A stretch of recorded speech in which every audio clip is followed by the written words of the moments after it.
Hi friends, പുതിയൊരു വീഡിയോയിലേക്ക് എല്ലാവർക്കും സ്വാഗതം. നിരഞ്ജൻ മാലിനി ഡോക്ടറെ കാണാൻ വീട്ടിലേക്ക് ചെല്ലുകയാണ്. അപ്പോൾ മാലിനിയെ നിരഞ്ജൻ കണ്ടതോടുകൂടി പെട്ടെന്ന് നിരഞ്ജൻ അങ്ങ് ഞെട്ടിപ്പോവുകയാണ് കേട്ടോ. അപ്പോൾ മാലിനി നിരഞ്ജനോട് ചോദിക്കുകയാണ്, എന്താ നിരഞ്ജൻ എന്നെ മറന്നോ, എന്നെ ഒട്ടും പ്രതീക്ഷിച്ചില്ലല്ലേ എന്ന് ചോദിക്കുമ്പോൾ നിരഞ്ജൻ പറയണേ, ഇല്ല, ഞാൻ കേട്ടത് മാലിനി വിദേശത്തേക്ക് പോയി എന്നുള്ളതാണല്ലോ. മാലിനി പറയാണ്, അല്ല, മറവി ഒരു നല്ലത് തന്നെയാണ്, മറവി ഒരു അനുഗ്രഹം തന്നെയാണ്. അപ്പോൾ നിരഞ്ജൻ പറയണ, അതെ, മറന്നോ എന്ന് തന്നെ പറയാം. എൻ്റെ അവസ്ഥ അങ്ങനെ ആയിരുന്നു, ഞാൻ ന്യായീകരിക്കുകയൊന്നുമല്ല. എനിക്കന്ന് കുറച്ചുകൂടി ധൈര്യം കാണിക്കാമായിരുന്നു, പക്ഷേ എന്തെന്നറിയില്ല, അങ്ങനെ ഒന്നും തോന്നിയില്ല. അപ്പോൾ മാലിനി പറയണേ, എൻ്റെ നിരഞ്ജനോട് തോന്നിയത് എൻ്റെ സീനിയർ വിദ്യാർത്ഥിയായ സുന്ദരനായ ഒരാളോട് തോന്നിയ അടുപ്പം മാത്രമായിരുന്നു എന്നാണ് ഞാൻ കരുതിയത്. പക്ഷേ അങ്ങനെ ആയിരുന്നില്ല. എൻ്റെ നടത്തത്തിലും ഇരുത്തത്തിലും എനിക്ക് പഠിക്കാൻ പോലും കഴിയുന്നില്ലായിരുന്നു. എനിക്ക് ഉറങ്ങാനോ ഒന്നിനും കഴിയാതെ എനിക്ക് നിരഞ്ജനോട് അത്രമാത്രം അധികം ഇഷ്ടമായിരുന്നു. അപ്പോൾ നിരഞ്ജൻ തിരിച്ചും പറയുകയാണ്, എനിക്കും മാലിനിയോട് അങ്ങനെ തന്നെയായിരുന്നു.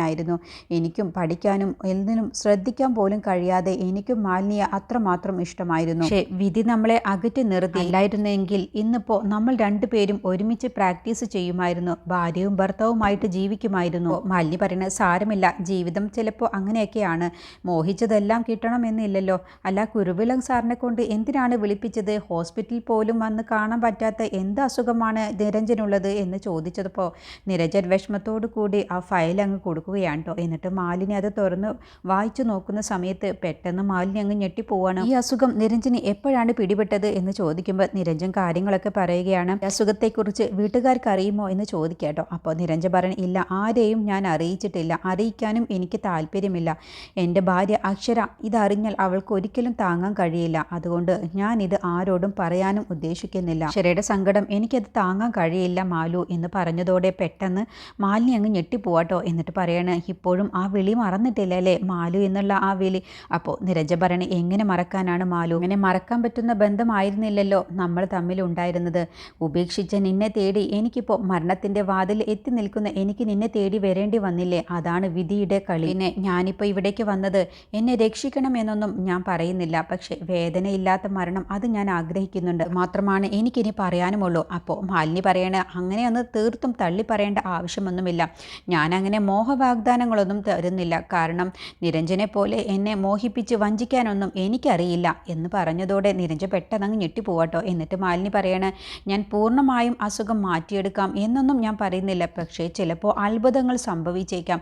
എന്തായാലും എന്നെക്കൊണ്ട് കഴിയുന്നത് പോലെ നിരഞ്ജനെ ഞാൻ ജീവിതത്തിലേക്ക് തിരിച്ചു കൊണ്ടുവരാൻ ഞാൻ ശ്രമിച്ചിരിക്കും. അപ്പോൾ നിരഞ്ജൻ ചോദിക്കേണ്ട, മാലിനിയുടെ ഹസ്ബൻഡ്, മാലിനിയുടെ ഫാമിലി എന്ന് ചോദിക്കുമ്പോൾ ഞാൻ അന്നും ഇന്നും തനിച്ച് തന്നെയാണ് എന്ന് പറഞ്ഞതോടെ നിരഞ്ജൻ പെട്ടെന്ന് ഷോക്കാവുകയാണ് കേട്ടോ. അപ്പോൾ മാലിനി ഇപ്പോഴും ഒരു കുടുംബജീവിതം ഉണ്ടായിട്ടില്ലല്ലോ എന്നുള്ള ആ ഒരു കുറ്റബോധമൊക്കെ നിരഞ്ജൻ്റെ മനസ്സിൽ വരികയാണ്. എന്നിട്ട് രണ്ടുപേരും വിഷമത്തോടു കൂടി പഴയ കാര്യങ്ങളൊക്കെ ഓർത്ത് വിഷമിച്ച് നിൽക്കുകയാണ് കേട്ടോ. പിന്നീട് സ്വാമിയും തങ്കച്ചിയും ശരത്തും കൂടി സംസാരിക്കുകയാണ്. എന്നിട്ട് കാര്യങ്ങളൊക്കെ വിശദമായിട്ട് ശരത്ത് പറഞ്ഞു കൊടുക്കുകയാണ്. ഞാൻ തമിഴ്നാട്ടിലുള്ള ഒരു മെൻ്റൽ ഹോസ്പിറ്റലാണ് പ്രേമയെ താമസിപ്പിച്ചിട്ടുള്ളത്, അവിടെ നിന്നാണ് സ്വാമി കൊണ്ടുവരേണ്ടത്. അപ്പോൾ തങ്കച്ചി പറയണ, അല്ല, ശരത്തിന് പ്രേമയെ മെൻ്റൽ ഹോസ്പിറ്റലിൽ തമിഴ്നാട് വരെ എത്തിക്കാൻ കഴിഞ്ഞിട്ടുണ്ടെങ്കിൽ പിന്നെ എന്താ അവിടെ നിന്നും ശരത്തിന് തന്നെ തിരിച്ചു കൊണ്ടുവന്നാൽ പിന്നെ എന്തിനാ വെറുതെ സ്വാമിയെ ബുദ്ധിമുട്ടിക്കുന്നത്? സ്വാമിയും അത് തന്നെ ചോദിക്കുകയാണ് കേട്ടോ. അതോടുകൂടി ശരത്ത് പതറുകയാണ് കേട്ടോ. അതുകൊണ്ടാ, നിങ്ങൾക്കാർക്കും എന്നെ വിശ്വാസമില്ല, കയ്യിൽ കാറില്ലല്ലോ, അതുകൊണ്ടാണ് ഞാൻ മറ്റൊരാളുടെ സഹായം തേടുന്നത്. പിന്നെ പ്രേമയെ അവിടെ നിന്ന് കൊണ്ടുവരുന്ന സമയത്ത് പ്രേമയ്ക്ക് ബോധമുണ്ടാവില്ല, അപ്പം മറ്റൊരാളുടെ സഹായം എന്തായാലും കൂടിയേ തീരൂ. അതുകൊണ്ടാണ്, ഇനിയിപ്പോൾ നിങ്ങൾക്ക് എന്നെ വിശ്വാസമില്ലെങ്കിൽ നിങ്ങൾ കൈയൊഴിഞ്ഞോളൂ, എനിക്കൊരു കുഴപ്പവുമില്ല, മറ്റെന്തെങ്കിലും വഴി ഞാൻ നോക്കിക്കോളാം എന്ന് പറഞ്ഞതോടെ തങ്കച്ചി പറയണം, ഇതിൻ്റെ പേരിൽ ഇനിയിപ്പോൾ ഒരു വഴക്ക് വേണ്ട. എന്തായാലും ശരത്തിൻ്റെ ഈ പ്ലാനിൽ ഒരു വ്യക്തത ഇല്ലാത്തത് കൊണ്ടാണ് ഞങ്ങൾ രണ്ടുപേരും നിന്നോടിത് ചോദിച്ചത്. ശരത്ത് പറയണേ, എന്തായാലും ഇന്ന് രാത്രി തന്നെ സ്വാമി മെൻ്റൽ ഹോസ്പിറ്റലിലേക്ക് പോകണം, എന്നിട്ട് പറഞ്ഞ പോലെ തന്നെ എല്ലാ കാര്യങ്ങളും ചെയ്യാം എന്ന് പറഞ്ഞാണ് കേട്ടോ ശരത്ത് പോകുന്നത്. അപ്പോൾ സ്വാമി പറയണ, അല്ല തങ്കച്ചി പറഞ്ഞതുകൊണ്ട് മാത്രമാണ് ഞാനിപ്പോൾ ശരത്തിനെ സഹായിക്കാൻ ഒരുങ്ങുന്നത്. ഇതുകൊണ്ട് നാളെ എനിക്കൊരു ദോഷം വരരുത്, പ്രത്യേകിച്ച് ഇത് സാർ അറിഞ്ഞാൽ എന്നെ അവിടെ നിന്ന് കഴുത്തിന് പിടിച്ച് പുറത്താക്കും. അതിനെന്താ, സാറ് പുറത്താക്കിക്കോട്ടെ, ഞാനുണ്ടല്ലോ സ്വാമിയോടൊപ്പം. അങ്ങനെയല്ല, വർഷങ്ങളായിട്ട് ഞാൻ ജയശങ്കർ സാറുമായിട്ടുള്ള ബന്ധമാണ്, ആ അടുപ്പം ഇല്ലാതാകുക എന്ന് പറഞ്ഞാൽ അതൊരു വിഷമമുള്ള കാര്യമാണ്.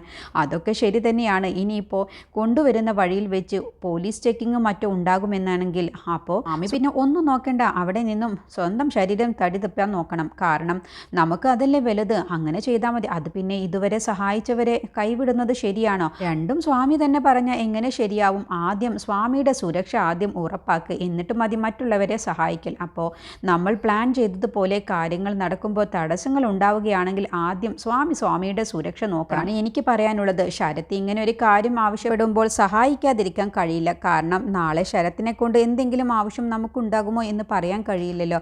പക്ഷേ ശരത്ത് ഒരു കുറുക്കനാണ്, അതാണ് പേടി തങ്കച്ചി. അതൊക്കെ ശരി തന്നെയാണ് സ്വാമി, പക്ഷേ കുറുക്കൻ്റെ അച്ഛനാവാൻ വേണ്ടി സ്വാമി അപ്പം ശ്രമിക്കണം. അവൻ നമ്മളെ കൊടുക്കാൻ നോക്കിയാൽ അവനെ അതിൻ്റെ മുന്നേ തന്നെ നമ്മൾ കൊടുക്കും. എന്തായാലും സ്വാമി ഒന്ന് സൂക്ഷിച്ച് എല്ലാ കാര്യങ്ങളും ചെയ്യണം എന്നൊക്കെ പറഞ്ഞ് തങ്കച്ചി ഉപദേശിച്ച ശേഷം അവർ പോവുകയാണ് കേട്ടോ. പിന്നീട് വിശാൽ നിരഞ്ജൻ്റെ അമ്മയുടെ അടുത്തേക്ക് വരികയാണ്. അപ്പോൾ അക്ഷരയുണ്ട് അവിടെ. അപ്പോൾ വിശാൽ പറയണ, എന്നെ നിരഞ്ജൻ സാർ വിളിച്ചിരുന്നു, ഇങ്ങനെ വീടെടുത്ത് താമസിച്ച കാര്യമൊക്കെ എന്നോട് പറഞ്ഞു. അപ്പോൾ അമ്മയെ ഒന്ന് കാണാൻ വേണ്ടി വന്നതാണ് എന്നൊക്കെ പറഞ്ഞ് അവർ സംസാരിക്കുകയാണ്. അങ്ങനെ നിരഞ്ജൻ സാർ എത്തിയില്ലേ എന്ന് ചോദിക്കുമ്പോൾ ഇല്ല, ഇപ്പോൾ വരാമെന്ന് പറഞ്ഞതാണ്, അക്ഷരയെ കൊണ്ടുപോകാൻ വേണ്ടി വരാമെന്ന് പറഞ്ഞിട്ട് ഇതുവരെയും അവനെ കാണാനില്ല. അപ്പോൾ അക്ഷര പറയണേ, ഞാൻ കുറേ നേരമായി അദ്ദേഹത്തെ ഫോണിലേക്ക് വിളിക്കുന്നു, പക്ഷേ ഫോൺ സ്വിച്ച് ഓഫ് ആണെന്നാണ് പറയുന്നത്. ഇനിയിപ്പോൾ എന്ത് ചെയ്യും എന്ന് പറയുമ്പോൾ വിശാൽ അതിനെന്താ, ഞാൻ അതുവഴിയല്ലേ പോകുന്നത്, ഞാൻ കൊണ്ടുവിടാം അക്ഷരയെ എന്ന് പറയുമ്പോൾ അക്ഷര പറയണേ, ഇല്ല വേണ്ട, എന്തായാലും അദ്ദേഹം വരട്ടെ, ഞാൻ അദ്ദേഹത്തിനോടൊപ്പം തന്നെ പൊയ്ക്കോളാം എന്ന് പറയട്ടെ. അപ്പോൾ നിരഞ്ജൻ്റെ അമ്മ പറയണേ, വിശാലിനോടൊപ്പം പൊയ്ക്കോ, ഇനിയിപ്പോൾ നിരഞ്ജൻ എപ്പോഴാണ് വരിക എന്ന് പറയാൻ കഴിയില്ലല്ലോ, മോള് പോവാൻ നോക്കിക്കോ എന്ന് പറയുമ്പോൾ അക്ഷര പറയണേ, വേണ്ട അദ്ദേഹം വരട്ടെ, അതുവരെ ഞാൻ ഇവിടെ ഇരുന്നോളാം എന്ന് പറയട്ടെ. അങ്ങനെ നിരഞ്ജൻ്റെ അമ്മ വിശാലിനുള്ള കുടിക്കാനുള്ള വെള്ളം എടുക്കാൻ വേണ്ടി പോവുകയാണ്. അപ്പോഴാണ് അക്ഷരയുടെ ഫോണിലേക്ക് അപ്പച്ചി വിളിക്കുന്നത്. എന്നിട്ട് പറയുകയാണ്, മോളെ നീ എവിടെ, നീ അവിടെ നിന്നും ഇറങ്ങിയില്ലേ എന്ന് ചോദിക്കുമ്പോൾ ഇല്ല, അദ്ദേഹം ഇതുവരെയും വന്നിട്ടില്ല, ഫോൺ വിളിച്ചിട്ടാണെങ്കിൽ ഫോൺ സ്വിച്ച് ഓഫുമാണ്, എന്താണെന്നറിയില്ല, എന്താ എപ്പോഴാണ് വരിക എന്നൊന്നും അറിയില്ല അപ്പച്ചി എന്ന് പറയട്ടോ. അപ്പോൾ ശ്രുതിമോൾ ഇതുവരെയും ഭക്ഷണം കഴിച്ചിട്ടില്ല, നിങ്ങൾ രണ്ടുപേരും വന്നിട്ട് എന്നെ കഴിക്കൂ എന്ന് പറഞ്ഞ് വാശി പിടിച്ച് മോൾ റൂമിലേക്ക് പോയി. ഇനിയിപ്പോൾ അങ്ങനെ ഒന്നും കഴിക്കാതെ അങ്ങ് ഉറങ്ങിപ്പോവില്ലേ, ഇനിയിപ്പോൾ എന്ത് ചെയ്യും എന്ന് പറയട്ടോ. അപ്പോൾ അക്ഷര, എന്നാൽ ഞാൻ എന്തെങ്കിലും ചെയ്തോളാം അപ്പച്ചി, ഞാൻ പെട്ടെന്ന് അവിടേക്ക് വരാൻ നോക്കിക്കോളാം എന്ന് പറഞ്ഞ് ഫോൺ വയ്ക്കുകയാണ്. അപ്പോൾ നിരഞ്ജൻ്റെ അമ്മ കാര്യം ചോദിക്കുമ്പോൾ ശ്രുതിമോൾ ഇങ്ങനെ വാശിയിലാണ് എന്ന് കേട്ടപ്പോൾ, എങ്കിൽ ഒരു കാര്യം ചെയ്യും, ഞാൻ നിരഞ്ജൻ വന്ന കാര്യങ്ങൾ പറഞ്ഞോളാം, മോൾ ഇപ്പോൾ വിശാലിനോടൊപ്പം പൊയ്ക്കോ പറഞ്ഞ് നിരഞ്ജൻ്റെ അമ്മ നിർബന്ധിച്ച് വിശാലിനോടൊപ്പം അക്ഷരയെ പറഞ്ഞു വിടണം. അങ്ങനെ അവർ പോയി കഴിഞ്ഞ ശേഷം അവിടേക്ക് വരികയാണ്. അപ്പോൾ അക്ഷര എവിടെയെന്ന് ചോദിക്കുമ്പോൾ അക്ഷര വിശാലിനോടൊപ്പം പോയി, വിശാൽ ഇവിടെ ഉണ്ടായിരുന്നു എന്ന് പറയുമ്പോൾ അത് കുഴപ്പമില്ല എന്ന് പറയട്ടെ. അങ്ങനെയല്ല, അക്ഷരയ്ക്ക് തീരെ താല്പര്യമില്ലായിരുന്നു വിശാലിനോടൊപ്പം പോവാൻ, ഞാനാണ് നിർബന്ധിച്ച് പറഞ്ഞു വിട്ടത്, ശ്രുതിമോൾ അവിടെ വാശി പിടിച്ചിരിക്കുകയാണെന്ന് പറഞ്ഞതുകൊണ്ട്. അപ്പോൾ നിരഞ്ജൻ പറയണം, അതിനെന്താ, വിശാലിനെ എന്നെ പോലെ കാണണം അക്ഷര, കാരണം വിശാൽ നല്ല മനുഷ്യനാണ്, ഇനിയിപ്പോൾ നാളെ ഞാൻ ഇല്ലാതായാലും അമ്മയ്ക്കും വിശാലിനെ കൊണ്ട് ഉപകാരം മാത്രമാണ് ഉണ്ടാവും, അക്ഷരയ്ക്ക് പല ആളുകളും ഉണ്ടാവും സഹായിക്കാനൊക്കെ, പക്ഷേ അമ്മയ്ക്ക് അങ്ങനെയല്ലല്ലോ, അമ്മയ്ക്ക് ഞാൻ ഇല്ലാതായി കഴിഞ്ഞാൽ പിന്നെ വിശാൽ മാത്രമാണ് അമ്മയെ സഹായിക്കാനുണ്ടാവൂ എന്ന് പറയുമ്പോൾ, നീ എന്തിനാണ് ഇങ്ങനെയൊക്കെ സംസാരിക്കുന്നത്, എൻ്റെ വയസ്സായ ആളുകളെ പോലെ മരണത്തെക്കുറിച്ചൊക്കെ സംസാരിക്കുന്നത്, അത് പിന്നെ മരണം എപ്പോഴാണ് ഉണ്ടാവുക എന്ന് പറയാൻ കഴിയില്ലല്ലോ അമ്മയൊന്നും നമുക്ക് പ്രവചിക്കാനും കഴിയില്ലല്ലോ അമ്മേ. അപ്പോൾ നിരഞ്ജന അമ്മ ദേഷ്യപ്പെടുകയാണ്, എന്തായാലും ഈ സംസാരം ഇവിടെ വെച്ച് നിർത്തിയേക്ക്, എനിക്കിപ്പോൾ ഈ ഇടയായിട്ട് അക്ഷരയുടെ കാര്യത്തിൽ ഒരു ശ്രദ്ധയുമില്ല എന്നൊക്കെ അക്ഷര പറയുന്നുണ്ട്, ഈ സ്വഭാവം നിന്റെ നിർത്തിയേക്ക്, ഞാനും അക്ഷരയും ഇതുവരെയും ഒരു വഴക്കുണ്ടായിട്ടില്ല, നീ അങ്ങനെ കരുനാക്കിട്ട് വളക്കണ്ട, രണ്ടുപേരും എന്നും സന്തോഷത്തോടു കൂടി ജീവിക്കുന്നത് കാണാനാണ് ഈ അമ്മയ്ക്ക് ഇഷ്ടം, എന്തായാലും മോൻ അകത്ത് വാ, മോൻക്ക് ഭക്ഷണം എടുത്തു തരാം എന്ന് പറഞ്ഞ് നിരഞ്ജന അകത്തേക്ക് കൊണ്ടുപോകാൻ കേട്ടോ. ആ സമയത്തൊക്കെ നിരഞ്ജൻ്റെ കണ്ണുകളൊക്കെ നിറയുകയാണ്. നിരഞ്ജൻ്റെ അസുഖം അറിയാതെയാണല്ലോ അമ്മയൊക്കെ ഈ സംസാരിക്കുന്നത്, ഞാൻ ഇനി അധിക കാലം ഉണ്ടാവില്ലല്ലോ എന്നുള്ള ആ ഒരു വിഷമത്തിലാണ് നിരഞ്ജൻ കണ്ണുകൾ നിറഞ്ഞുകൊണ്ട് നിൽക്കുന്നത്.